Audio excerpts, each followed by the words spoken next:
Hello, இன்றைக்கு நாங்கள் 6வது ஆல்ஃபபெட் சவுண்ட்ஸ் செட்டை பார்க்க போகிறோம். உங்களுக்கு எது அதுன்னு தெரியுமா? வாங்க வீடியோக்கு போய் பார்ப்போம். Hello, welcome to the grow bright kids channel. என் பேர் பிரபா. இதான் இந்த சேனலுக்கு நீங்கள் முதல் வாரீங்கண்டா நான் ஆல்ஃபபெட் சவுண்ட்ஸ் என்ன மாதிரி பேரண்ட்ஸ் நாங்கள் பிள்ளைகளுக்கு டீச் பண்ணலாம் என்றதை பற்றி காய்ச்சி கொண்டிருக்கிறேன். நான் இந்த முறை 6வது செட்டை நாங்கள் பார்க்க போகிறோம். வாங்க வீடியோக்குள்ளே போவோம். இப்போ நாங்கள் 5 செட்ஸை நாங்கள் பார்த்துட்டோம். எங்களோட 6வது செட் இதுதான் கடைசி செட். இதில் நாங்கள் பார்க்க போகிறது Y, அந்த சவுண்ட் ய. அடுத்தது W, அந்த சவுண்ட் W. அடுத்தது Q, அந்த Q மேக் பண்ணுற சவுண்ட் குவா. ஆனால் இதில் ஒரு சின்ன எக்ஸ்ப்ளனேஷன் ஒன்று இருக்குது, நாங்கள் அதை பார்ப்போம். அடுத்தது X, அந்த சவுண்ட் க்ஸ். அடுத்தது Z, அதோட சவுண்ட் ஸ். நாங்கள் ஜேட் என்று சொல்லுவோம் இல்லையா சில பேர், ஸ். அது நாங்கள் இந்த மாதிரி அவங்களுக்கு நாங்கள் படிப்பிக்கலாம்னு பார்ப்போம். உங்களுக்கு தெரிஞ்ச மாதிரி நாங்கள் முதல் சவுண்ட்ஸை சொல்கிறதுக்கு முதல் அவங்களுக்கு நாங்கள் படங்களை காட்டுவோம். படங்கள் ஒரு ஆப்ஜெக்ட்ஸ், ரைட்? அப்போ அதை நாங்கள் பார்ப்போம். ஸ். இப்போ நாங்கள் பிள்ளைகளுக்கு முதல் நாங்கள் காட்ட போகிறது 2 சைவர், 0. But 0 begins with the sound z. இங்கே zip, zip begins with the sound z. இப்போ அவங்கள திரும்ப திரும்ப நாங்கள் சொல்ல வைக்க, நாங்கள் சொல்கிறத அவங்க கேட்க, இப்போ அவங்களுக்கு அந்த சத்தம் காதில் அவங்கள போகக்கூடியதாக இருக்கும். அடுத்தது நாங்கள் பார்க்க போகிறது வ. W, இது வ. வ இல்லை வ. வ. இப்போ நாங்கள் முதல் அதில் 2 படங்கள் இருக்குது. அதில் ஒன்று வாட்ச். அப்போ நாங்கள் சில நேரத்தில் எங்களோட பழக்கத்தில் நாங்கள் வாட்ச்ன்னு சொல்லுவோம். வாட்ச் வீல தொடங்குறது. இது W. So watch, watch. மற்றது விக்.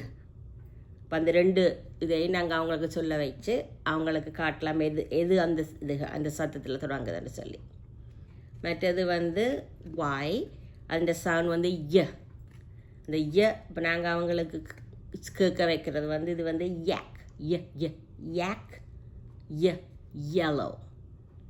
இப்போ அவங்களுக்கு அந்த சத்தம் கேட்குது, ய என்ற சவுண்ட் அந்த என்ன தொடங்குதுன்னு கேட்குது. ஆனால் அவங்களுக்கு சிம்பிள் இப்போதைக்கு தெரியாது.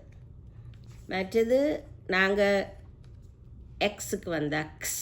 இப்போ கிஸ் இதில் அநேகமாக எல்லா லெட்டர்ஸும் கடைசியில் தான் அந்த க்ஸ் வரும். கிஸ்ஸில் எக்ஸில் தொடங்குறது எங்களுக்கு அந்த ஸ்கைல ஃபோன்னு சொல்லுவோம் இல்லையா. இப்போ அது உண்மையில சத்தத்தை அங்கே கொடுக்க இல்லை. அப்போ அவங்களுக்கு காதில் க்ஸ்ன்னு சத்தம் வேணுமெண்டா ஃபாக்ஸ், ஆக்ஸ், பாக்ஸ் எல்லாம் கடைசியில் தான் க்ஸ் வரும். இப்போ அதை நாங்கள் கடைசியாக நாங்கள் அவங்கள காட்டலாம். க்ஸ், அந்த க்ஸ் க்ஸ் சத்தம் அவங்கள கேட்க வைக்கலாம். ஃபாக்ஸ், அது நாங்கள் கூட எம்ஃபசைஸ் பண்ணணும்.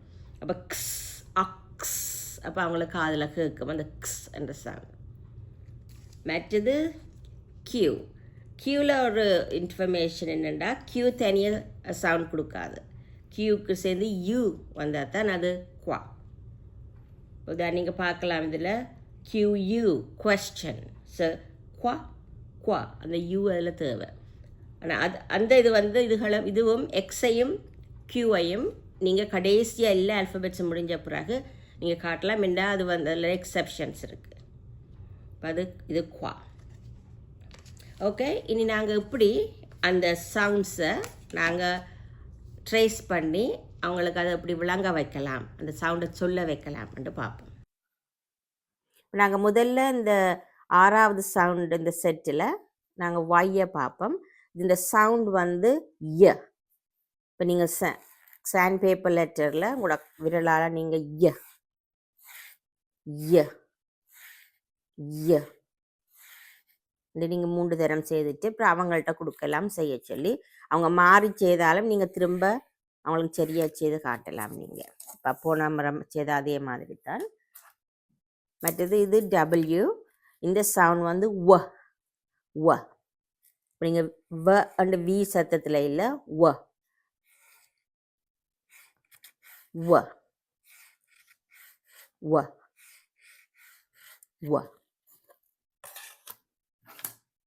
மற்றது இது Z or Z என்று சொல்லலாம். அந்த சத்தம் மேக் பண்ணுற சத்தம் வந்து இதில் அந்த பீ பறக்கிற மாதிரி, இந்த பூச்சி பறக்கிற மாதிரி அந்த சத்தத்தை கொடுக்கலாம். மற்றது இந்த 2 சவுண்டும், இது வந்து எக்ஸ் மேக் பண்ணுற சவுண்டு கிஸ் கிஸ். அதுக்கு அநேகமாக 2 கையை அப்படி க்ராஸ் பண்ணி கிஸ் அண்டு அந்த அவங்களுக்கு ஒரு ஞாபகம் பெறத்துக்கு வைக்கலாம். இந்த கிஸ் கிஸ். இப்போ இது தான் அந்த தனிய சத்தம் போட வராது, இது ஒரு சின்ன யூ வரணும். அதோட சவுண்ட் வந்து குவா குவா குவா. இப்போ இந்த செட்டுக்கு நாங்கள் ஆக்ட் அந்த பிளெண்டை நாங்கள் செய்ய இல்லாமல் வரும்.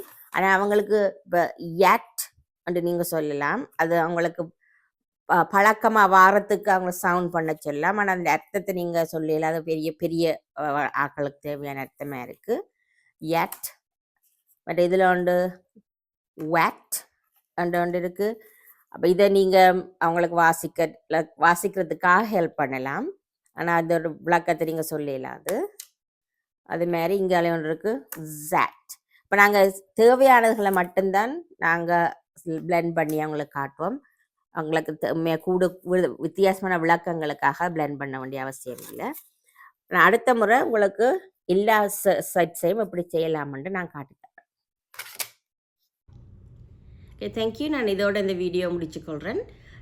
நீங்கள் இதுக்கு முதல் இந்த வீடியோ பார்க்க இல்லையண்டா மற்ற இதுகளை நீங்கள் போய் பார்க்கலாம். இந்த வீடியோவும் அதோட டிஸ்கிரிப்ஷன் கீழே போட்டிருக்கிறேன். எல்லா ஆல்ஃபபெட் சவுண்ட்ஸும் A to Z நாங்கள் என்ன மாதிரி படிப்பிக்கலாம் சொல்லி கொடுக்கலாம்னு பார்த்துட்டோம். உங்களுக்கு ஏதாவது கேள்வி இருக்குமெண்டா நீங்கள் காமெண்ட்டில் போடலாம். இப்போ எந்த கேள்வி என்னென்னா, நீங்கள் என்ன மாதிரி அந்த எக்ஸ் ஐயும் கியூஐயும் நீங்கள் என்ன மாதிரி உங்களோட குழந்தைகளுக்கு நீங்கள் சொல்லி கொடுக்கலாம் அப்படின்னு நீங்கள் நினைக்கிறீங்க என்றதை காமெண்ட்டில் போடுங்க. ஓகே, நீங்கள் சப்ஸ்கிரைப் பண்ண எல்லாருக்கும் தேங்க்யூ. நீங்கள் தொடர்ந்து இந்த பார்க்க வேணுமெண்டா நீங்கள் சப்ஸ்கிரைப் பண்ணி அந்த இருக்கிற பெல் பட்டனையும் நீங்கள் அமர்த்தினீங்கண்டா உங்களுக்கு இந்த வீடியோ பீரியாடிக்லி வந்து கொண்டிருக்கும். ஓகே, தேங்க்யூ, பாய்.